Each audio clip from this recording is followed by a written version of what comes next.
Hey, good morning, everybody. Doc here.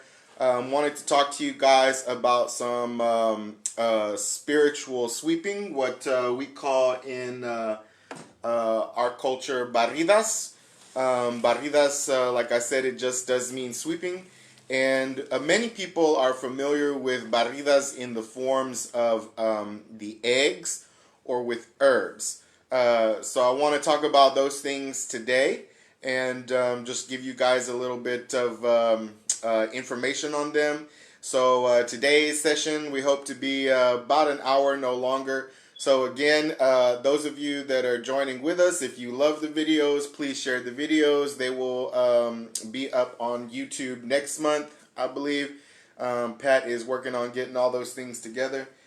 And if you guys can, please send a little love via that PayPal, Venmo, and Cash App link. We love you very much. We love sharing the knowledge, so we definitely thank everybody who has been supporting us in whatever way you can via those links. So, again, we're going to be talking about spiritual barridas, more than just the egg and the herbs that a lot of people are familiar with. So go on ahead and get your pen and your paper or whatever you need to so that we can begin to discuss those things and you can begin to write down all your notes. And yeah, so hello to everybody. Hello to my brother Jesse out there. CJ, nice to see you, darling. My godson Isaac over there. Good morning, Isaac. Ayi bobo to everybody. And this particular coffee and talk about it is inspired by my tia Elizabeth Lozano out there with the Brown Berets Carnalismo movement. Love to give a big shout out to you out there, tia, and who asked for me to talk about more about this subject. So, barridas. What is barridas? Barridas is sweeping. Okay, sweeping is more than just the broom. Sweeping is the actual act of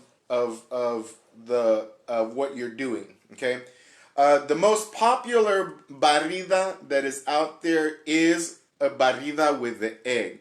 The reason for the egg is to remove negative energy that is on a person. So it's very similar to how you would smudge somebody with sage as the equivalency of the egg. So when we talk about that, we mean that in that regard that the egg is a very basic thing. Most people can do it from home. It do not require a curandera or a curandero to perform the act. Anyone can perform the act. Now, traditionally, it is said that the egg is used by a woman, a female, particularly someone who has given birth, a mother, because of the energy of the egg. The egg was birthed. It has been given life by the hen, right? So that's a lot of times why they say, oh, well, it should be at least done by a mother, okay? And that's why a lot of you remember your moms or your grandmas that were the ones that did the eggs. Now, there are a variety of ways to do this, folks, okay? Everybody got a different way because in South America, there's so many vast cultures and indigenous cultures and things like that that come in. So you have a lot of symbolism of Catholicism that is involved with the barrida of the egg. You have a lot of people who will take the egg and they will rub it on you with the sign of the cross on your forehead. They rub it on your mouth and then on your heart. You guys have seen that one, or they do 3 times on the forehead, 3 times on the mouth, 3 times on the heart. All of those things is something that is very traditional to some form of Catholic belief. There is a tradition that I have seen where they wrap the rosary around the hand first. They place the crucifix part on the top of the egg, and they hold the arms of the cross onto the egg, and then they hold the bottom of it like this, and then they use that tip of the egg to make those things like that. I have seen that tradition and that way too. So that's another way. So it's no right way to do it. Everybody's going to have their own little custom and tradition on how they're going to implement that. Now, what is common, of course, is the egg and its touching of the skin. Okay, so some people say, "Oh, well, don't touch the skin." Yeah, you got to touch the skin. You got to rub the egg. That's why it's called a sweeping. It's not called a lightly graze over and crop dust.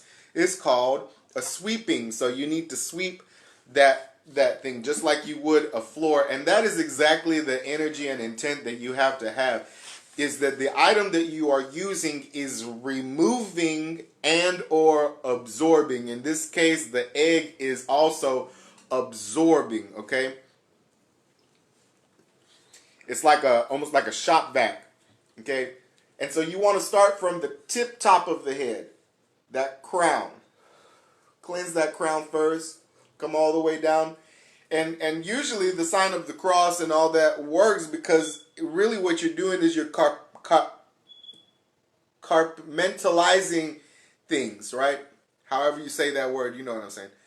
So if you look at it, you're in fours, right? All the way down the body is fours. Imagine that line coming down, dividing you like this, and then dividing you down like that. And then look at everything in sections, right? You have the head, and then you have the chest, and then you have the organs, and then you have genitalia, and then you have legs, and then you have bottom legs, and then you have feet, correct? So too you have the bicep, and then you have the arm, and then you have the hands. You have to look at everything in that way. And as you have the front, so you have the back, and you have the left and the right. Okay, so you have to look at all of those things like that. Okay. Oh, I can hear the shop phone ringing. Can you grab that real quick and close that door? Thank you. Everybody, Zach's in here with me. Everybody, hanging out with me. Oh, it's 10 o'clock. There goes the 10 a.m. alarm, so we know what time it is. All right. Anyway, so you have your areas, right? And so those are the ways that you want to make sure that you are doing a consistent and a complete sweep, okay? And right now we're just going to talk about the body. I'm going to try to get in as many areas of sweeping as I can within this hour, okay, you guys? So you have the body, you have the area of the body, okay? As you have the front, so you have the back. The issues in the front is different than the issues in the back, okay? Always remember that. Also, the issues of the left is different than the issues of the right, okay? So, go on ahead and familiarize yourself with what is actually going on within those functions of the body. Okay? What's going on up here? Up here, you know, you have the heart, you know, you have the lungs and stuff like that. You go into the back, you know, you have the spine, and you know, you have the kidneys and all of those things like that. So make sure you know where these things are in the body, right? You know that on left and right, a lot of people is deficient on one side or the other, or stronger on one side than the other. So that's where you want to kind of look at balance. You want to look at the person. Do they be leaning to the left a little bit, you know, too much? That means what? That there's heavy energy there. You need to bring it up a little bit. Is it too much on this side? What does that mean? Usually this does not always mean that it's too much on one side just because one side is lower than the other. Sometimes it could also be that the reason why one side is higher than the other is because, let's talk about some things that could be too high, right? Like your cholesterol is too high, your blood pressure is too high. Well, then so too, pride can be too high, ego can be too high, arrogance can be too high. All those things can be a little too high. So that's what you kind of want to look at when you look at the body in its balancing state. And that's where you're going to want to begin to bring those things. As you begin to sweep, you begin to analyze and work on those areas, okay? So we sweeping, we removing, right? We coming from the crown. Begin to make your marks anyway. Begin to cleanse. However you do that, if it's a downward motion or if it's a left to right motion. However, the direction should always be down. Some people, they like to go down, you know, like they painting down. Some people, they like to go down, and they're going to do like a spiral motion around the person, but the point is they still going down in that spiral motion. Okay, so so just know that however you do it, whether you're going to do it like a paintbrush or you're going to do it, you know, like this or in spiral around the person, the direction should always be down. The same way as you should be bathing your body. When you bathe your body, you start from the head and go all the way down to the toe. It's the same way that you perform these spiritual sweeps on the body. Okay? So, we're in the process. We're going down. We have cleansed the head. We cleanse the front. We cleanse the back and stuff like that. You know, what do we do next? At this point, that's where you will either, one, get rid of the egg, okay? Because you don't always have to read to interpret the egg. The fact that you are there standing getting the egg rubbed on you is already that you have some sort of negative energy on you, okay? So you don't always have to read the egg. You already there for a reason. You know the reason, you know, whether you consciously know it or you don't. You know, you're there to get a cleansing and allow that thing to happen. Take the egg and you can break it in a glass of water. Okay, at that point when you break it in the glass of water, the reason why you breaking it in the glass of water is to read the egg, to see, you know. And so if you don't have a gift of divination, do not even bother reading it, because you're going to see so many different little things and your mind is going to go somewhere. You know, you might see a speck of blood, or you might see something like that, and you might think, oh God, the world is going to end. It may not always be that way. Okay, so if you don't know how to read and you don't have the gift of divination, do not bother. Be satisfied with the fact that the egg has already done its job and have removed it. Okay, now if somebody is doing it to you and they have a gift of divination, allow them to interpret what that is saying. Allow them to give you those things and receive those messages. Okay, so you don't have the gift of divination. What do I do with it from there? Okay, well, like I said, some people will break it into a glass of water and leave it overnight and allow the ancestors to come and settle the situation. Okay, the ancestors will come into that glass of water and they will settle that situation. And then the next morning, you got to throw that egg and water off your property somewhere. Okay, so if you live in an apartment or something, you know, it might look a little funny. Walk down the end of the block and dump that egg into the culvert there with the drainage and stuff with the ditch. Get rid of it, you know. Don't hold on to those things at all, whether good or bad. When you're done with those things, get rid of them. They need to move on. If it's a bad thing that's on there, does that mean I got to do more spiritual work? Babies, no, do not let people con you in after you have done the barrida and interpret the egg to say, oh shit, okay, well I see you got a dark cloud over your head, and well, we're going to need to do all this spell work to get you right, okay? That defeats then the whole purpose of why you went there to have the egg rubbed on you. The whole purpose of having the egg rubbed on you is to remove, remove and absorb the negativity that was on you. Now, there is preventative measures that you should take after you have been spiritually cleansed, okay, to continue to maintain that positive and clean energy inside you. However, you have to know this too.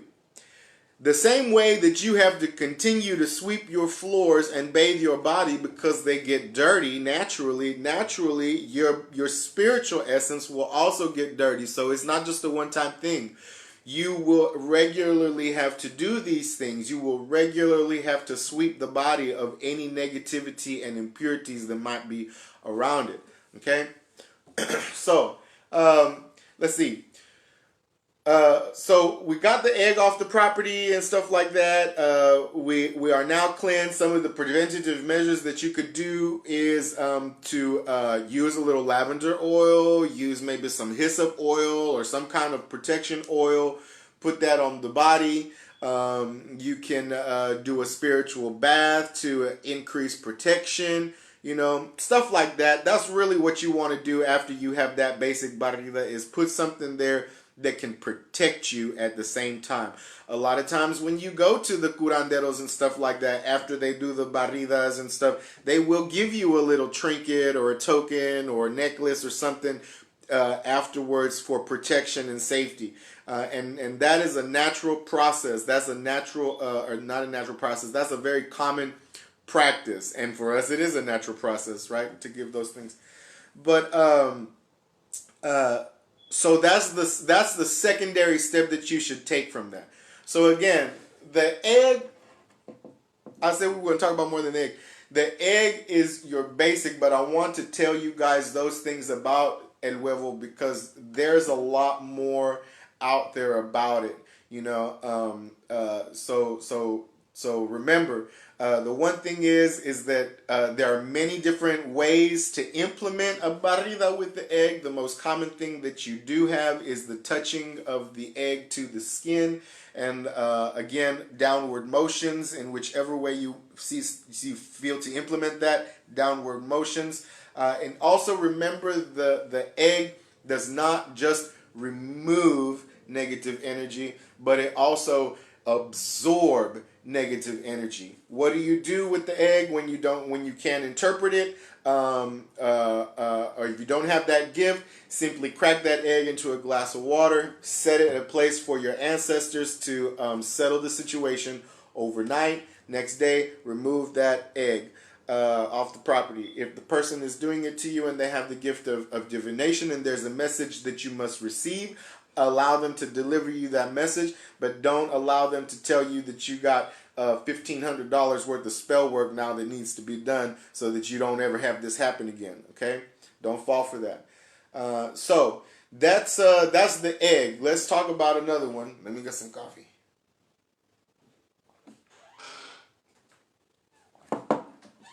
It's good. Zach's back, y'all. Say hi, Zach. It was a robot call. It was a robot call. We got a lot of robot calls at the shop, you guys. It's because we keep calling back.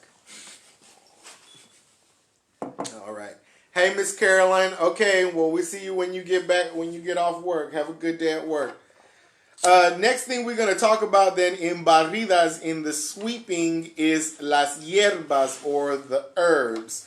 That's another very traditional and common way that you see a barrida done is where you will see the curandero or curandera with a big bushel of herbs in their hands and they're rubbing like this, right? All like that on the body.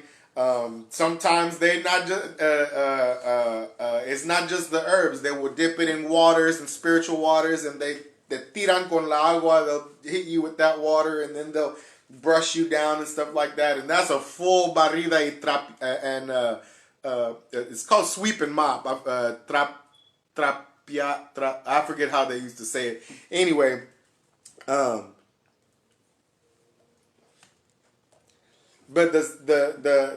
that one is most commonly, a lot of times, like I said, with the water. And in that one, it will depend on the spiritual water and the spiritual work that's being done. So, sweeping. The big common one is yerba buena. That's the very famous one, yerba buena. There's bushels of mint that can be done too.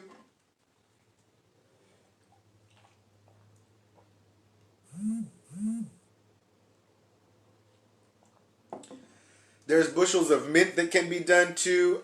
Things like that. Basil, thyme, oregano, like all of those herbs that come in bundles can be used to sweep the body. Now, this is where your practice of your siete hierbas comes from, if a lot of you didn't know that. Now, some of you are used to hearing of siete hierbas oil. And that is a good cleansing oil. In fact, we talked about that, I believe, on our bones issue. Here's one. Siete hierbas. And the siete hierbas, what it is that siete hierbas came with siete bendiciones. And siete bendiciones is 7 blessings. Okay? So the seven blessings and what it was is that a curandera or a curandero would give you these seven blessings while they were cleansing you, and the seven blessings could have been a number of things. There was no list of what those exact seven things are. Okay, it could be that you were dealing with seven particular things in your life at that time that curandero or curandera was going to be removing off of you, healing or blessing or something. And that's how trapear, thanks tia, and that's how they brought those seven herbs together. They will bundle them and then they will cleanse. Okay. A lot of times what was given is if it was also that type of sweeping was also used as a way to and this is this tradition came in a lot with the Catholicism, but it was like a penance. The cat o' nine tails that they would that they whipped Jesus with, right? That was where the one which you get a tradition called nueve hierbas, or the 9 herbs, and in that one, uña de gato has to be used in that. You have to use the nail of the cat herb in that bundle when you're doing that. And what that type of sweeping was is that someone had done a pecado. Someone had done a sin, a grave sin, and they were repenting for it. They were sorry for it. They were coming to justice with it. They're just asking for forgiveness. And what would happen is that in that barrida, that they would come and they would whip that person's back, and usually they would dip that in holy waters or something like that, and they will whip the back of that man. They were not playing either when they were with wow. It was a penance. It was a penance, a spiritual purifying and stuff like that. So. But that's old. I have not seen that done here in the United States. I have only seen that done in Mexico. But some of you have maybe experienced that. Older people. If not, those of you that go to Mexico, you probably will continue to still see it there today.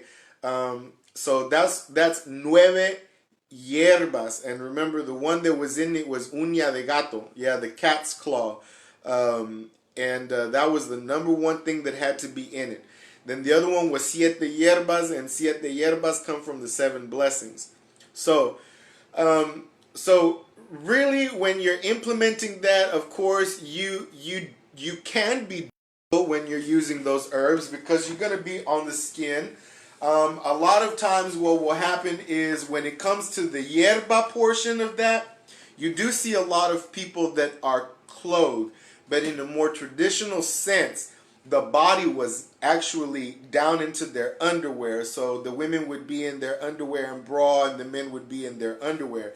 And with that, they would get rubbed. Now, depending on the herb, a lot of times too, the reason why I'm saying careful is because you can scratch the body with that, and a lot of times there would be little jokes that people would say to people, not little jokes, but because they would see like little light scratches or here and there or whatever, and they say, oh, fuiste a ver a la curandera, you gotta went to go see the curing lady, and so you could tell a little bit, but so that's why I'm saying when you're doing it like that, when you're rubbing, the leaves are gonna scratch people. That is just a practice. So folks, if you are getting this system done to you, you have to understand that too. That you are gonna get, if you're getting hit with these herbs like that, you're gonna get a little light scratch or something on you, so don't be over here like, oh, that scratched me with the... No, don't play. And then the other part, of course, is the water. It comes into that one an art of asperging in that too, because with that barrida, that bundle of herbs that you have, you also can use that to cleanse and purify a room, to sweep and mop that room with it. So what you're doing is after you are done sweeping a person, okay, you don't do it before, okay, and I'm going to tell you why. After you're done sweeping the person with those herbs, then you sweep the air. okay? But you don't sweep the air before you sweep the person, because it's impurities in the air. You will cleanse the air, and then you will take those little things and you will put them on the person while they are being supposed to be cleansed. You cleanse them first, okay? And then you cleanse the air, all right? I know it sounds funny, but that's just how it happens. Think about it. You cleanse up in the air, you will bring all those energies down into the person. Those herbs is meant to also cleanse and absorb, okay? Those big key words again, cleanse and absorb. That living matter, that herb is going to absorb those impurities in the air, okay? But you no longer, like the egg, just have one thing. When you bundle those herbs, okay, you have space in between, and now you got to think about your broom. Okay, when you sweep your kitchen floor is clean, but within the broom lies little grits and grimes of dust and dirt. And when you take that broom to another room, you carry those energies over. Okay, so we don't want to carry those energies that is lingering in the air over into the next vessel, which is the being, the body. Okay. So cleanse the body first, cleanse the air, and then what you will do is you will get rid of the bundle. Traditional is to put that bundle in fire, burn the herb in fire. Another way is that you can burn or you can bury those herbs in a sacred ground. You can do that by taking them to the cemetery or something like that. But if you don't have anything, you might want to do a spiritual compost pile. And by taking that bundle of herbs and throwing it in some dirt with, they got earthworms and stuff like that. And I have a spiritual compost pile. All compost piles are spiritual, really. But by spiritual compost pile, though, I mean you're taking organic material from your spiritual practices like herbs and things like that can decompose, and you're putting them in there with that dirt and letting those earthworms transform the energy of those things into good soil. Okay. And then you use that soil. Here's a little side note. Then you use that soil to pot or to plant around your herbs that you use for cleansing. Okay? Because everything is connected genetically. So then all those old plants, DNA and stuff that is in that soil will go over to the new baby plants and into their roots and remind them and let them know, hey, you're a sacred medicine. And you can be used for cleansing, as I have. And so let me tell you, and and it makes the plant stronger too. Think about it, okay? So we're sweeping with the plants, okay? We're sweeping with the herbs and stuff like that. Now, one of the things you can do with that also in a form of divination is, if the person have a gift of divination, or you do, strip the leaves from the stems of the plant, okay? Never strip back like this on that. Never. Start from the bundle where you have attached and bring those things down like this, and usually into a basket or onto some paper or something. And you can read those things. You can take them and throw them, and the one with the gift of divination can read that as well further into the situation, okay?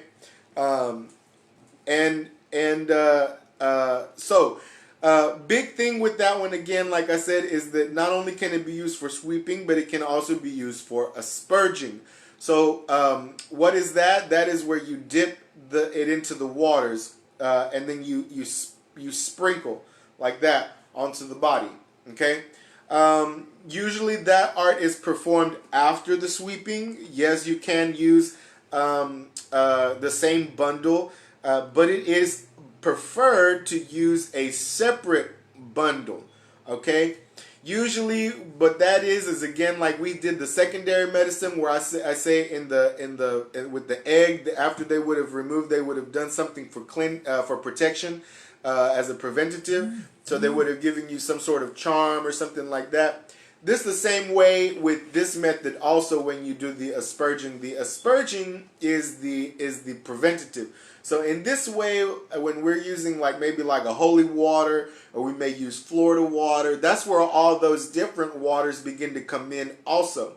So we can use Kananga water, orange water, patchouli, all those things that are out there. You mix those in, and that's where you dip that in, and you sprinkle on the person, So again, when you go to see this, if you've never been, know that you might get wet. Okay? And man, you've been to a good one when you come out of that with herbs all in your hair, and you're wet, and your clothes and everything, and you are cleansed, my friend, after that. That's a real good one, so prepare for those. So that's that sweeping. Then we're bundling the herbs, right? Now let's take that then also to the actual sweeping, your actual brooms. Do you have spiritual sweeping brooms? And if you don't, that's fine. You don't have to. You just use your regular broom. That's where the different powders and things like that, floor washes and floor dusts and things come into the traditions, okay? They all start from this one particular way, and they have adapted and transformed into what we have now, okay? So let's talk about your regular, common, everyday household and sweeping and mopping. The first thing you're going to want to do, okay, is physically sweep and mop your house, okay? The same way that is if you go to a cleansing session or whatever, you need to physically clean your body first. If you're going to do it at home, you need to physically cleanse your body first, okay? Always is what you need to do. So get you a good broom, get you a two if you need to. Sometimes someone might get a plastic broom. That broom's going to be for the physical, and some might get a straw broom. That's going to be for the spiritual. Some people might have those little Asian brooms, the little brooms that you get at the Asian market, real good for dusting and stuff like that. So go on ahead, and what you do is sweep. And you sweep, cleanse those floors, and you start from one. Everybody who knows how to sweep know how to sweep. Start from one side and get everything right, and go over to the other side. You don't do a little here and a little there and a little over here and a little. Nope. Same way that we cleanse the body is the same way that we sweep and we mop. Right? All together in order. So we're sweeping in every little corner and stuff like that. You got to move the couch. You got to pick up the rug. You got to do all that and move so you can sweep and get all those little things together. Right? Okay. So, like I said, then modern times have brought in the practice of bringing in those spiritual powders. Well, the same way that you would use potpourri in the carpet freshener before you vacuum the carpet, you would use those spiritual powders to put on your floor, okay? And then when you do that, you will sweep, with all the dust and stuff like that, and that's the preliminary, okay? That's one of the preliminary ways. And you sweep all that, so it's kind of like your 2-in-1, right? Your conditioner and shampoo. You're sweeping and adding. You're sweeping and adding. You're sweeping and adding. So businesses will probably put a better business floor powder. Better business powder. Sprinkle it on the floor, and then they sweep the business and stuff like that. And boom, it's good to go. A house blessing powder. That's the same way you would do it. Put it on your floors and sweep your house. And then boom, you got it, So that's another form of spiritual sweeping is with that. But a good way, it's a little tedious, like I said, but a good way is to have your separate brooms where you physically clean that room first. You sweep it out, right? And then after you finish sweeping it out, then you come with your spiritual broom, and you might dust the broom, and you might even do things like that, and begin to spiritually sweep those floors, and then what you do is you come through and you mop, right? After you have swept your floors, traditionally you will mop your floors and then you will leave them.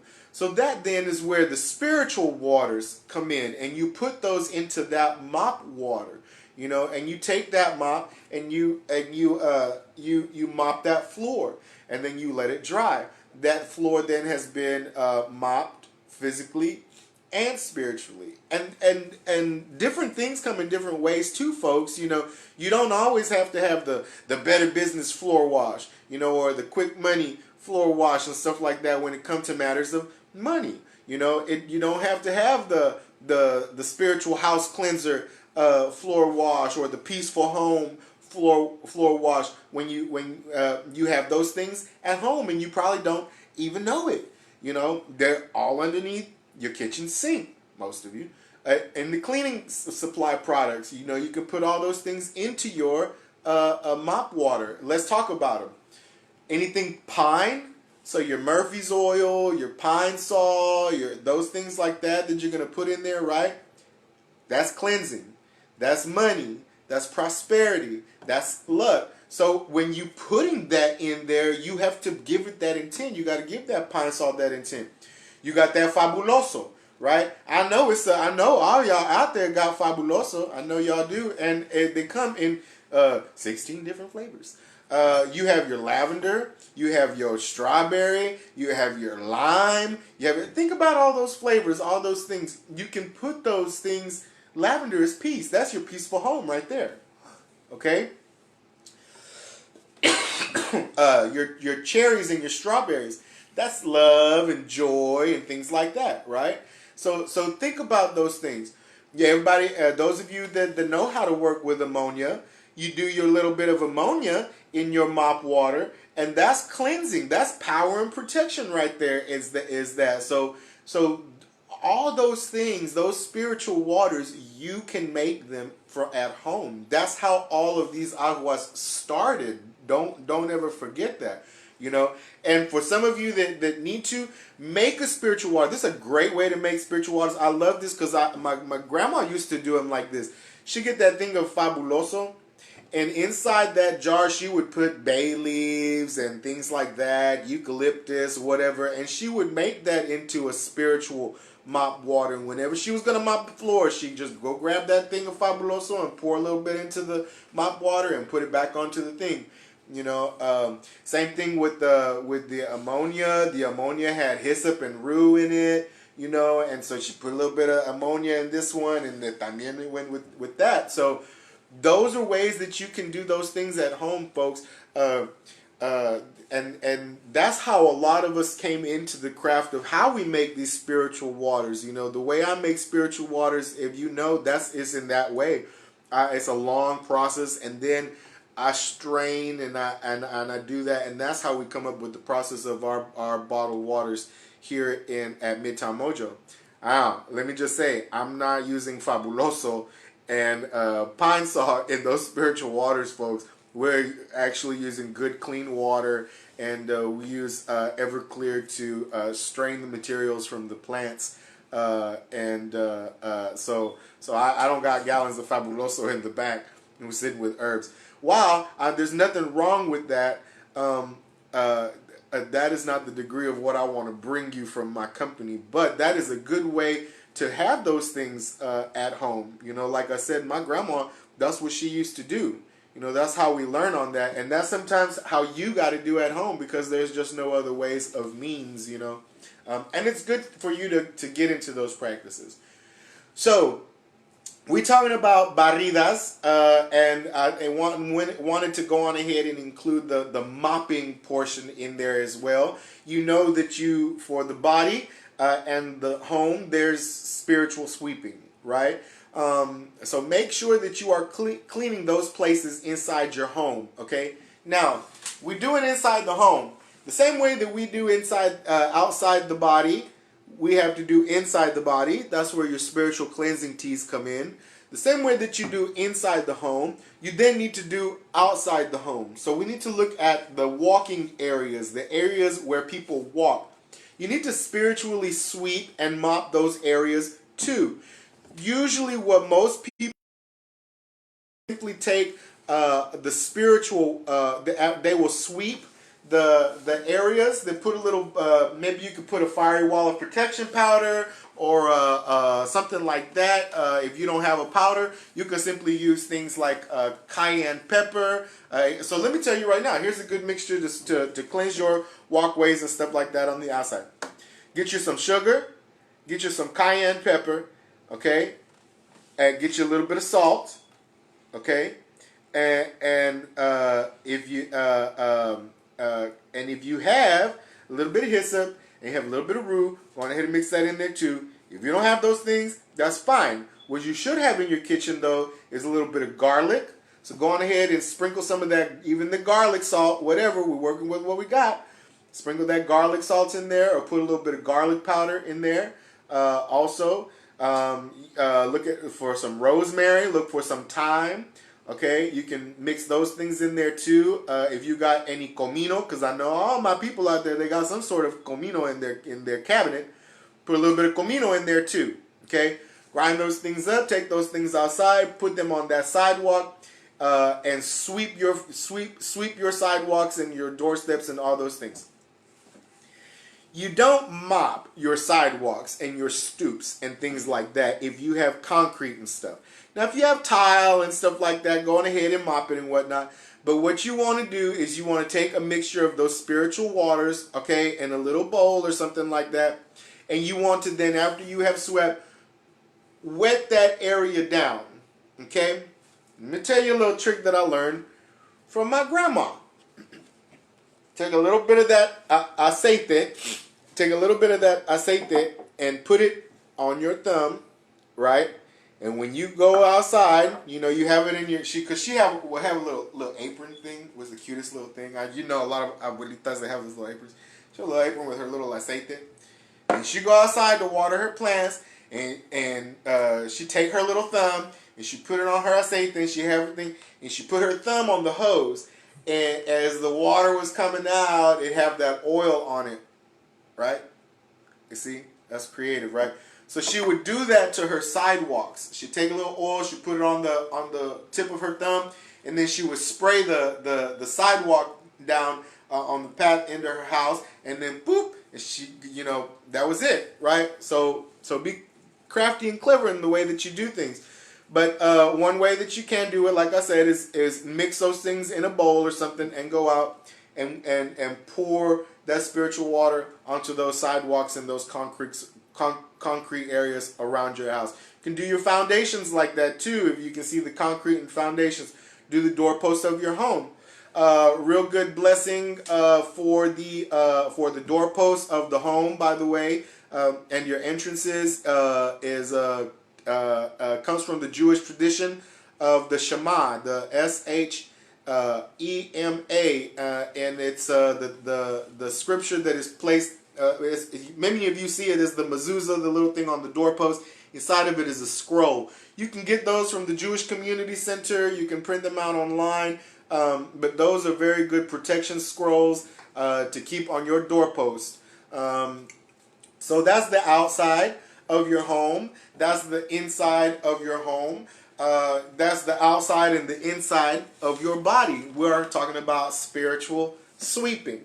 Do I have any questions for any of the viewers now? Go on ahead and ask your questions. We got a little bit of time left here on the clock, and I got a little bit of coffee left in my cup. So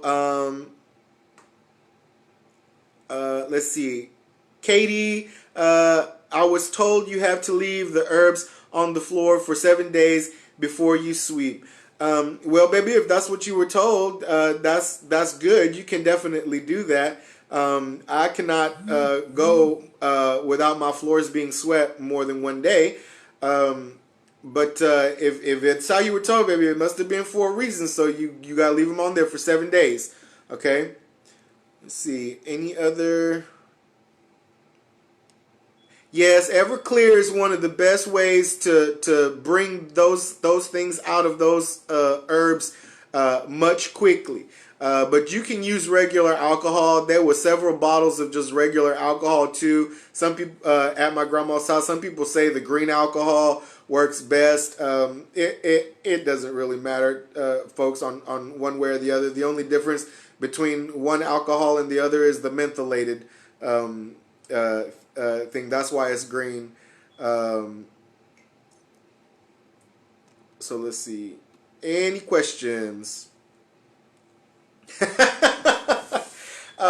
Yeah. Well, you know, Katie, like I said, if it could have been a reason. Usually, the only thing that I can think of why somebody would have said 7 days would definitely be a reason in that ceremony of doing something. But yeah, usually I myself would get everything done right then and there. So I can give you guys a little bit more time to allot for some questions. Going ahead, and if you have any questions later, for those of you that are watching this video later, just send them to me directly. I'd be happy to answer them as soon as I can, because I don't really go back and try to review these messages too much, babies. So I hope you learned something today, those of you that watched. If you have other subjects that you would like for me to touch on during my cup of coffee, definitely let me know, and I'll try to speak on them. Oh, let me check, CJ. Let's see. Oh, rue. Yeah, rue is an herb.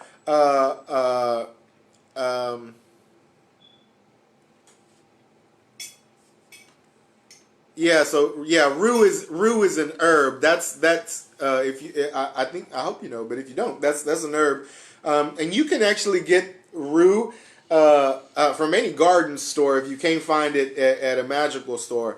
But those are very common herbs you can pick up. Question about the egg: if my ancestors did not practice or believe these things, would they still come to settle the situation? If your ancestors did not practice or do these things, then no, then you would have to give it up to the spirits or your deities or something like that. Traditionally, if you have an ancestor altar, though, those ancestors will come and settle that situation for you. Where I would say no is that if you are not a practitioner, or if you don't venerate your ancestors and you kind of just do this and then leave the cup out for the ancestors, more than likely they're not going to come. And that's just the way that works in general. So on that, one of the quick ways to dissolve that situation is also to put spiritual waters in that glass, Florida waters and stuff like that. That has been another practice. So it's a good question. Thank you very much.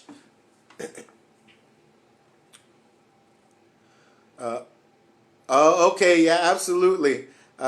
Send me whatever questions you got, Thea, because this one was for you. Any other questions, babies?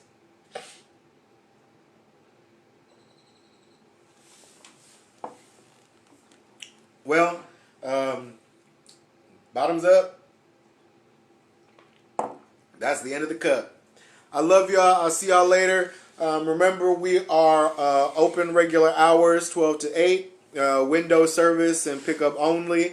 I love you guys. I miss you guys. Thank y'all so much for supporting us. If you loved it, share it. If you appreciate it, send me $1. And I love you guys. I will talk to y'all later. Bye bye.